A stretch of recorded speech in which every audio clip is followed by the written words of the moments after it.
Hi guys! Ito po ngayon, magluluto ako ngayon ng kinamatisang bangus. Ngayon, ipiprito mo muna natin itong bangus na to. At kapag nakaprito na, babalik na rin natin siya. At yan, pumuputok-putok pa siya. Kasi yan, kaya tinakpan ko muna kasi sobrang sakit kapag nakatalsik. Yan, kapag luto na siya, ahunin natin siya at lagay muna natin siya sa isang magandang, sa malinis na lalagyan. Ngayon, magigisa po tayo ng bawang.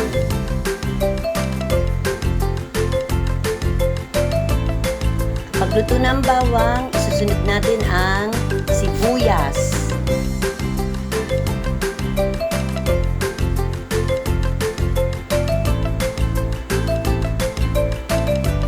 Ilagay na natin yung sibuyas. Lutuin natin mabuti ang bawang at sibuyas.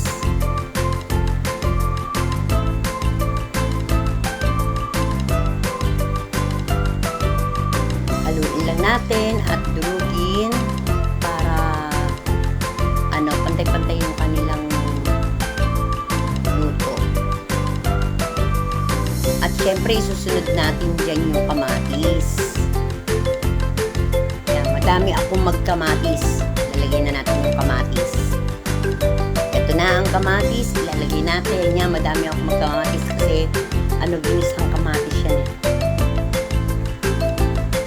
Ginamihan ko ang kamatis. Kailangan yung kamatis nyo medyo yung siya, mapula na siya, yung hinog na para madali siyang maluto at malasa. Yan. Kapag luto na yung kamatis, nagisan natin, lagyan natin ng konting patis, pampalasa.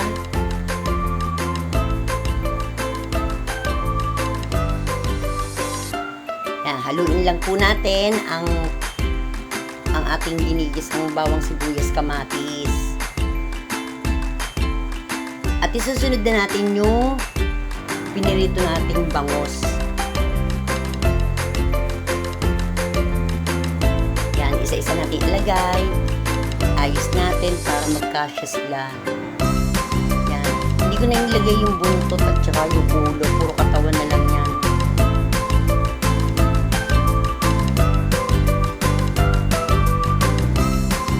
Yan. Ilagay natin para maluto siya. At syempre, lalagyan natin siya ng konting sabaw. Lalagyan natin siya ng water.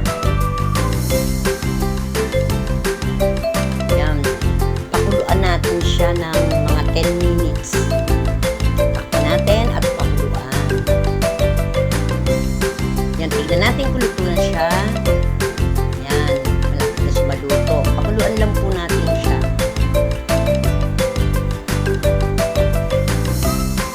At susunod natin ang kangkong. Lagyan natin siya ng kangkong. At siling green. Natin at saka natin ilagay yung siling green. Lagyan natin ng 2 piraso. Lutuin lang natin maigi at pakuluan. Takpan muna natin mga 5 minutes. Luto na yan. Ayan, ready to eat na. Luto na. Hanggang dito na lang and thank you for watching sa susunod na ulit na aking video. Bye-bye guys!